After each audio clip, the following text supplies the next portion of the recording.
Applications of trigonometry. Okay, so you see here we're given this triangle, and you're given two of the angles, and one of them is unknown. We are given one side, and two sides are unknown. So what are we solving for? We're solving for two sides and an angle. That means we have AAS, if you was to go back to the section.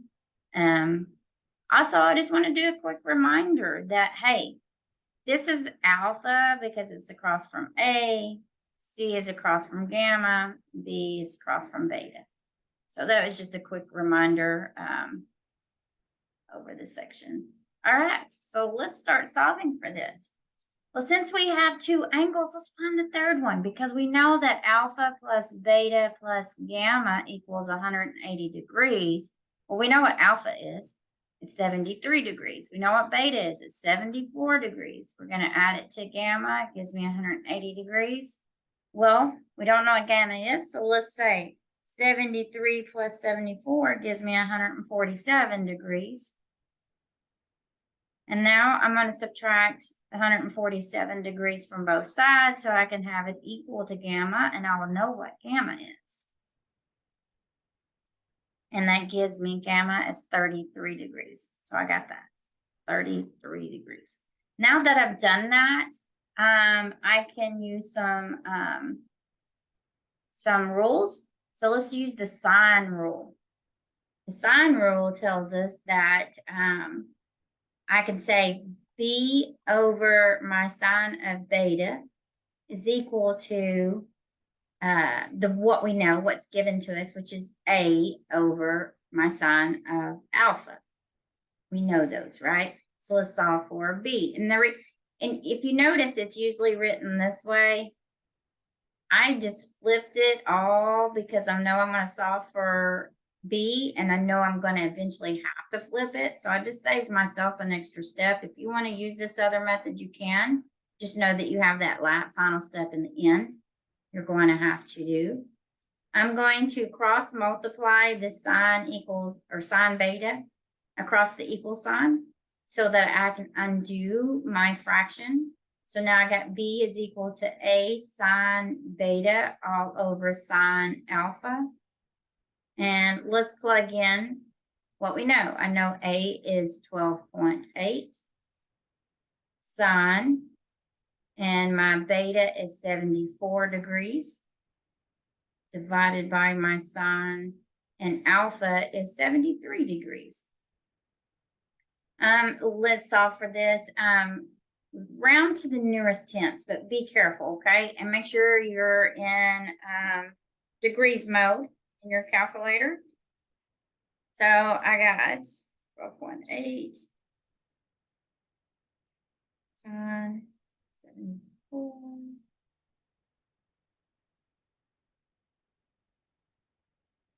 So that gives me approximately 12.9. Be careful on rounding. I know I've said this multiple times, but sometimes your rounding can throw your answer off. So now I know what B is. It's 12.9. All right. Now let's solve for C. All right, so I'm going to take C over sine of gamma is equal to, and I'm going to go back to the original that was given to me. I want to always use that if possible. I'm going to cross multiply the sine of gamma.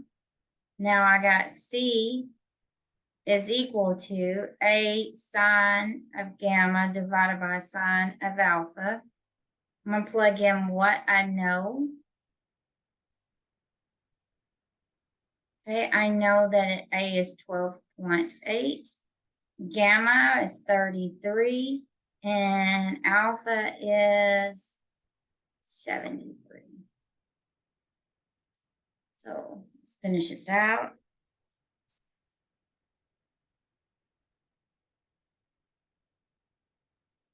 Make sure, and if your calculator needs parentheses, to use those. And I'm going to round to the nearest tenths. So I get 7.3, and it's approximately. So 7.3. And that is everything that we needed to do here. All right, let's go to our next example.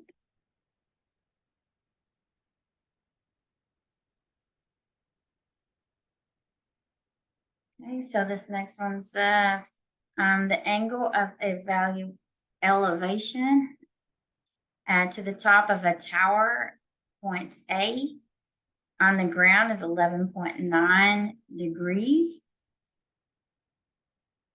And it says that from a point B, 35.2 feet closer to the tower, the angle of elevation is 16.8 degrees. Find the height of the tower in feet and round to the nearest tenths. So what we want to do is let's draw this out the best I can. So I got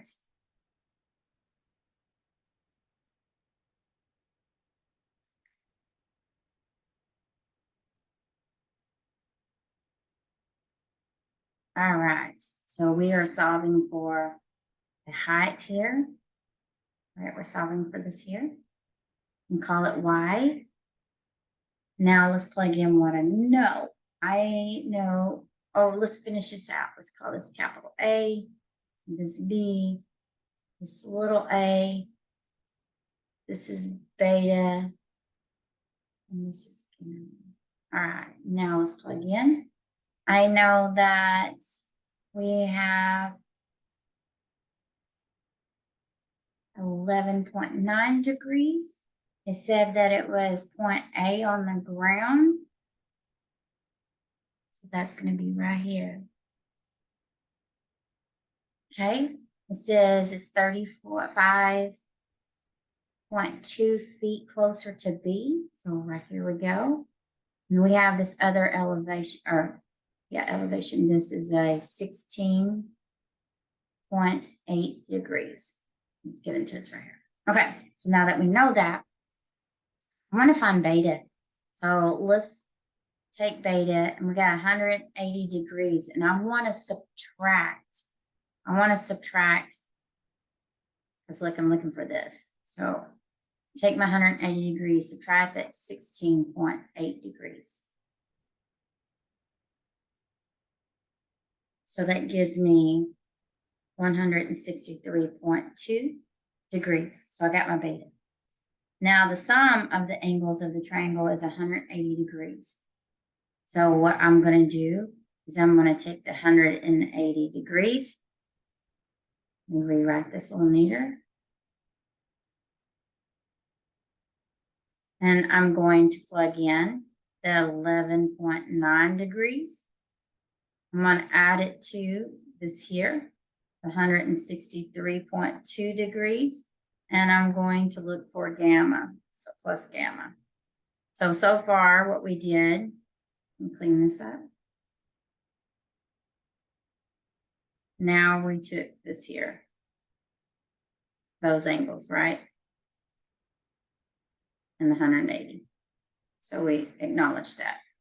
So now I got 11.9 plus that 163.2 gives me 175 degrees, or 175.1 degrees. Let's subtract the 175.1 degrees from both sides. And that gives me a alpha of 4.9 degrees. So I got alpha. Here's alpha, and here's beta. Okay, we're good so far, right? Now I got that. I want to go to my law of sines.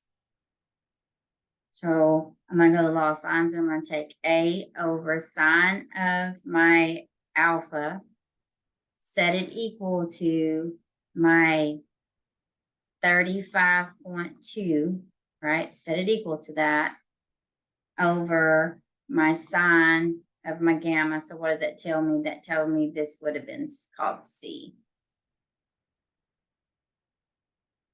Okay, and I know, just be careful of notations, but yes, it would have been called C going across from gamma. All right. Now we're going to plug in, or we're going to cross multiply this sign and then plug in what I know. So I know that 35.2 sine of alpha is 11.9 degrees divided by sine of gamma, which we said is 4.9 degrees. And let's round to the nearest whole number, if possible.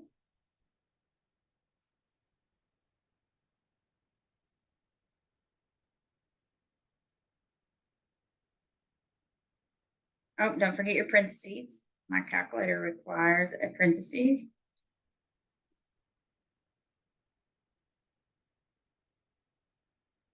Okay, so rounding to the nearest whole number gives me 85. So I know my A is going to be 85. So now let's find the height, because that's what we're solving for this whole time. So I'm going to find the height. Let me scroll down just a little bit. And I'm going to take my sine, that's what we're working with, of my 16.8 degrees. I'm going to set it equal to my y over my a, which is 85. And of course, I'm going to have to multiply by the 85 to undo this fraction. And what you do to one side would do to the other. I'm going to rewrite it where now y is equal to the 85 sine of 16.8 degrees. And let's round to the nearest tenth on this one. So I get, and make sure your calculator is in degrees mode. I get 24.6 feet. That's how high, and that's the height of that. Okay. We have another one for this section.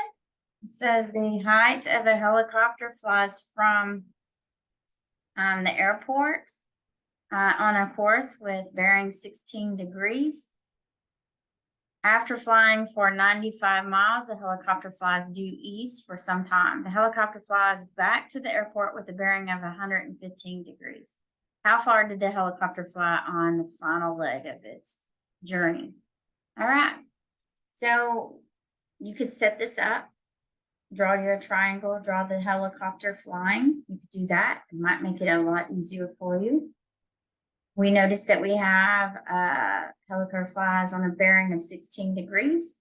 It's flying 95 miles and then, or due east.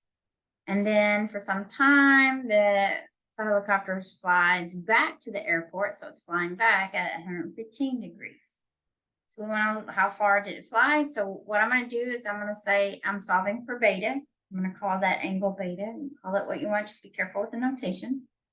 I know that we're talking about a triangle because, you know, when we talk about a helicopter, it takes off at an angle, it flies a certain direction, and then it's going to fly back at an angle, and we have the ground.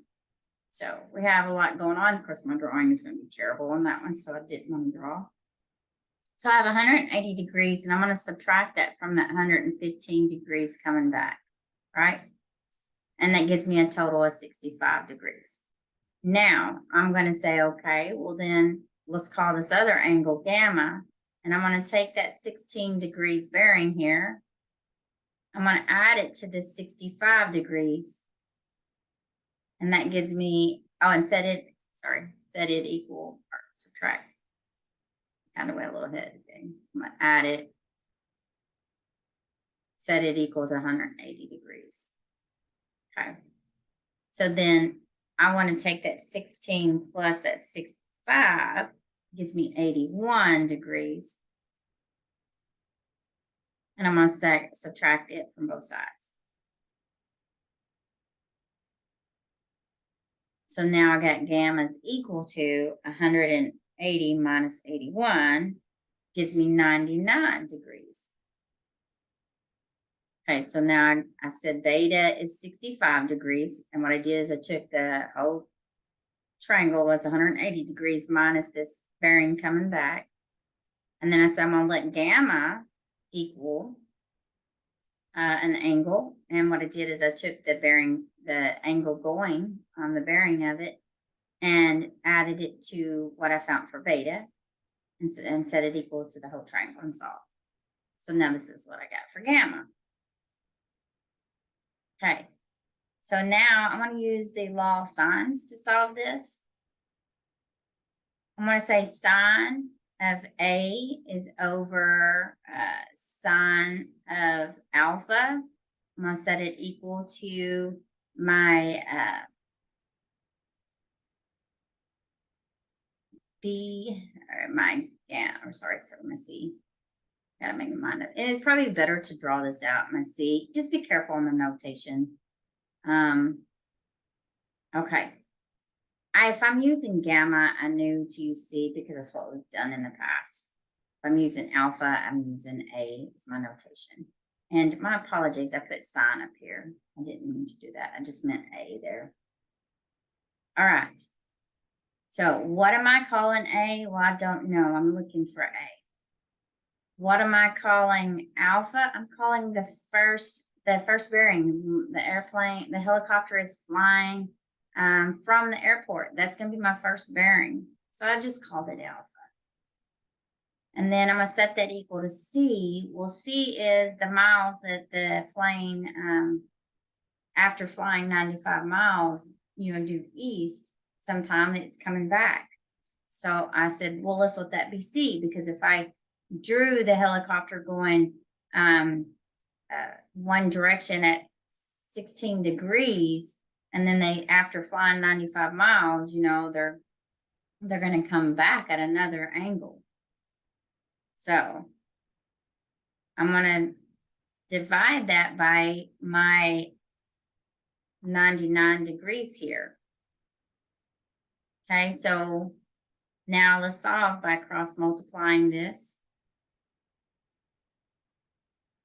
And now I get A is equal to 95 sine 16 degrees divided by sine of 99 degrees. And I'm going to get approximately, let's do this, 95 sine 16. Again, make sure you're in your degrees mode. Sine of 99. And let's round to, I'm going to go out. I'm going to go out 4 decimal places, 26 points, and I get 51195. Well, let me just write it right quick. So if I want to round out 4 decimal places, that 9 actually is going to go to, this 5 is going to make that 9 go to 10, which turns to 0 and adds 1 there. So I'm going to go, it's going to end up giving me 3 places. So I got A now. All right, so now I'm going to find its height. All right, so I'm going to take sine. I'm going to take sine of my bearing back. Let me see, this one here. Of that 115 degrees.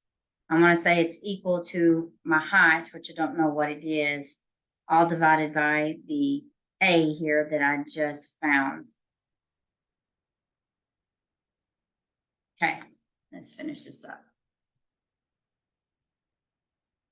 So now I have sine, I want to cross multiply, so I can have y is equal to, so now I have 26.512 sine of 115 degrees.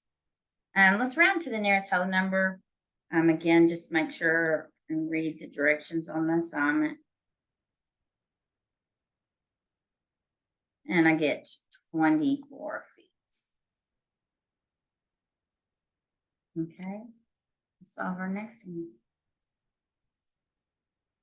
Our next one says that we have 2 sailboats that leave a harbor in Charleston at the same time. The first sailboat sails at 23 miles per hour with a bearing of 95 degrees. The second sails at 37 miles per hour at a bearing of 235 degrees.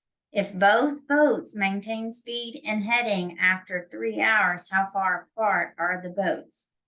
So first, always draw a picture if you can draw a picture. It might help you. Have a graphing paper, full graphing paper with you, and that will help keep you on a straight line. Sometimes you have to have a ruler. But anyways, we have boat 1. Boat 1 travels 23 miles per hour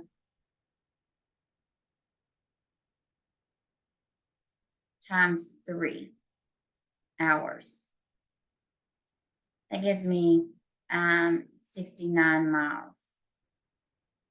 How do I know that? I got 23 miles per hour times 3 hours. The hours reduced and left me with 69 miles. Okay, so that was just to let you know how I got this number right here. Okay, boat 2 travels, and it travels 37 miles per hour. And I'm going to say times 3 hours because they're both 3 hours, right? And I'm going to do the same way to it. So I can write this. I won't skip this step this time. So now I get 37 times 3, and it gives me 111 miles. All right. Now I want to find the difference between the bearings. So the second boat has a bearing of 235 degrees, and the first boat has a 95 degrees. And I'm going to have a difference between them of 140 degrees. Okay, now I'm going to use the law of cosines to finish this up. So law of cosines, I want to go ahead and just use a squared equals b squared plus c squared minus 2bc cosine of alpha. So my b squared is going to be, or my b, excuse me, is 69. I'm going to call it boat 1, square it. I'm going to say c, I'm going to call it boat 2, square it, minus 2 times 69 times 111, cosine of what I just found was 140 degrees, the difference between them. Okay, so if you need to make a note, I'd say this is boat 1, this is boat 2, and the difference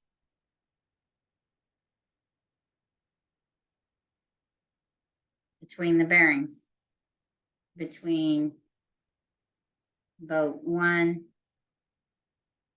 and 2, boat 2 bearings. If this helps you, this is what I would do. Okay, so let's finish solving it. So remember, this is going to give me a squared, and we want to undo it by taking the square root, right? All right. Let me put a squared right here. And I want to square root to undo it. All right. So now this gives me a is equal to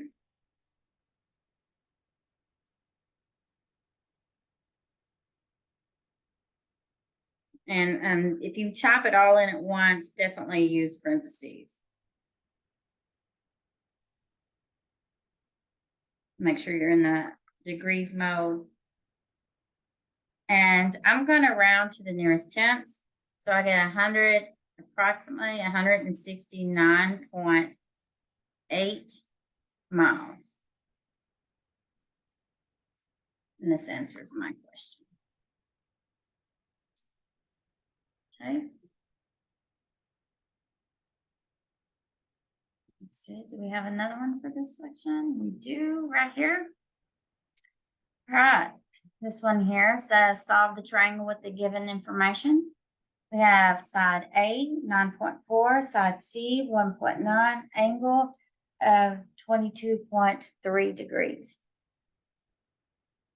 All right, let's solve for this. We have some work to do here. We have side, angle, side.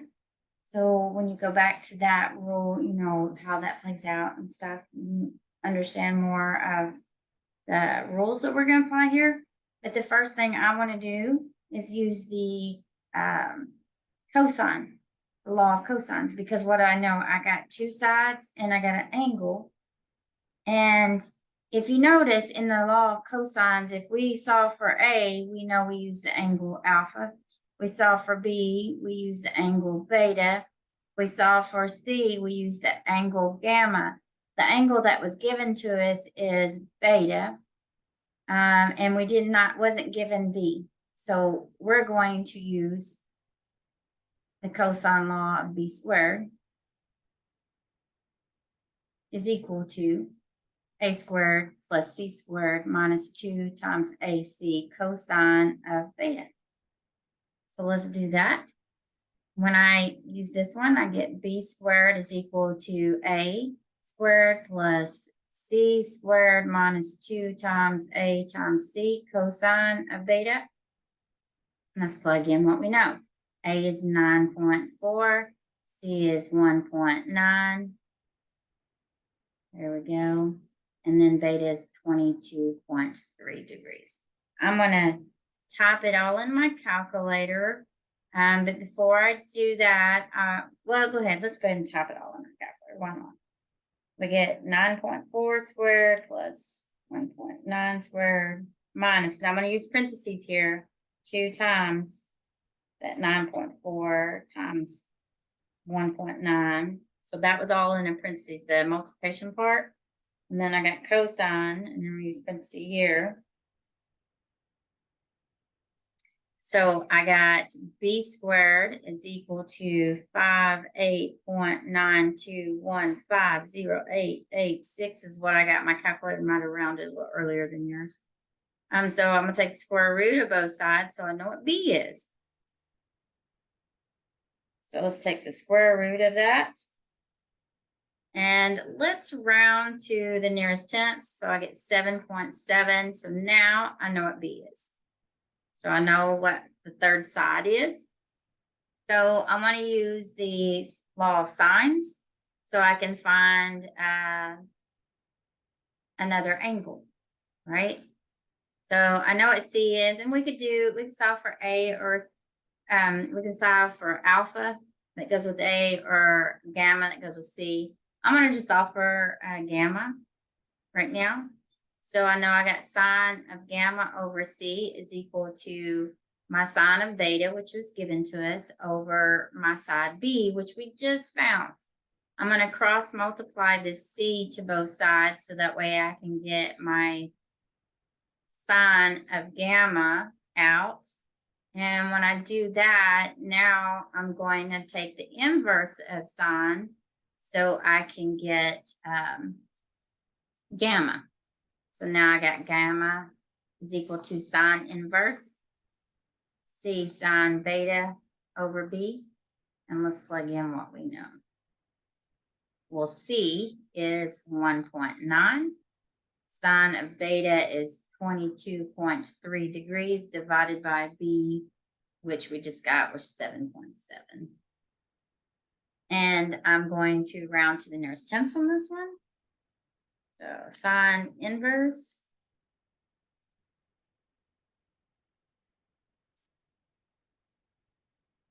and I get, and I'm rounding to the nearest tenth, I get 5.4 degrees. Okay, now so far so good, right? I have all three sides and I have two angles. So let's find our third angle. Let's do that. Let me scroll down a little bit. We can still see the page. So when we find the third angle, we know that we're going to say, and you can set it how you want. I know that alpha plus beta plus gamma is equal to 180 degrees, but we're solving for alpha. So I'm going to subtract beta, subtract gamma. So now I got alpha is equal to that 180 degrees minus beta, and beta is, we may have to scroll back, it's 22.3 degrees minus my gamma, which is 5.4 degrees. So alpha is going to equal 180 minus, and I get 152.3 degrees. And that gives me all three angles. So that answers that question. Okay, let's look for our next example. I believe we might have one more. Yes. We're going to use the Heron's area formula to find the area of the triangle given sides lengths.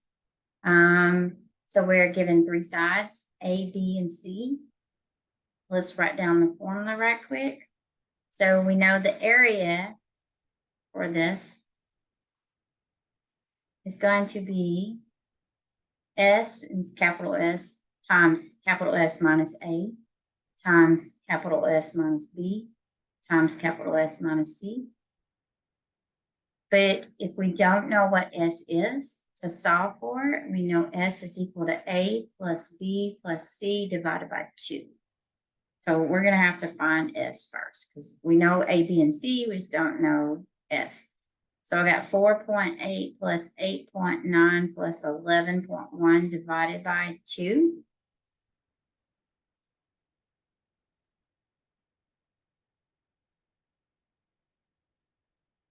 And we get, before I put it in fraction form or decimal form, we get 62 divided by 5, which gives me 12.4. Okay, so now that I know that, I can plug it in this formula. So I get 12.4 for my capital S.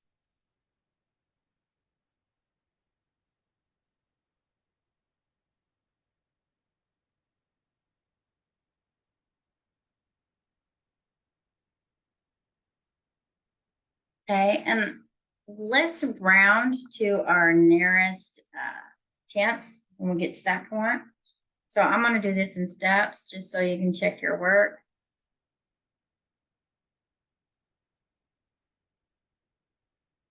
You could do it all in one setting if you wanted.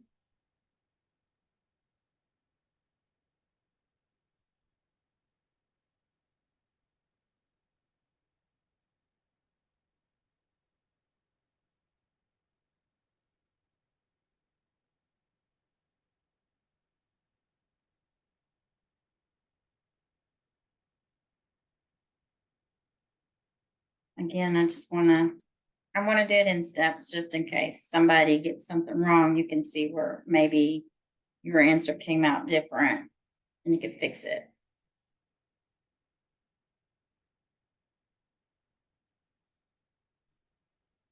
Take the square root, round to the nearest tenth, and give myself some more room. And the area is approximately 20.7. Okay, let's see. Do we have any more for this section? I believe that ended this section. I just want to double check. See if I have any more for you. That ended that section. No, we're still in this section. Okay, good deal. All right, let's find the magnitude and direction of the angle of a vector, and we are giving the vector of -3 square root of 3 comma -3. So we're going to use our formula of and that whenever we talk about vectors, they like to call them A and B instead of X, Y. Right, so we're going to take the absolute value of V is equal to square root of A squared plus B squared. So we get A squared plus B squared. I'm going to do this one in steps. That's the same as saying negative, because if you look at A here, we have 2 parts here. So we need to square each part. So now I get 9 times 3 plus 9. So we get what? 27 plus 9, which is 36. So this is equal to 6. So this is the magnitude of the vector. Okay, now I'm going to find the direction.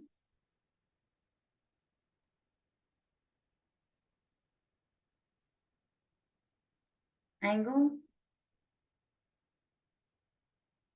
Theta. So we're going to use the sine of theta is equal to the vertical, absolute value of the vertical component divided by the magnitude.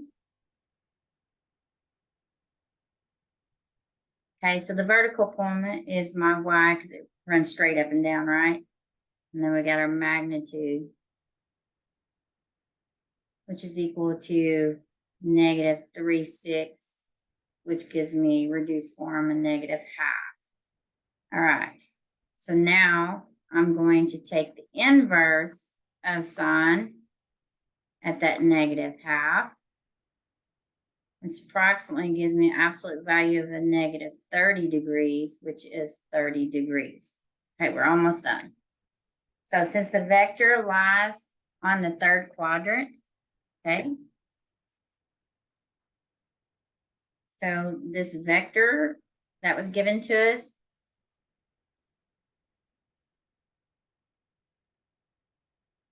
is in the quadrant 3. We know that we're going to have a negative, right? So let's write it.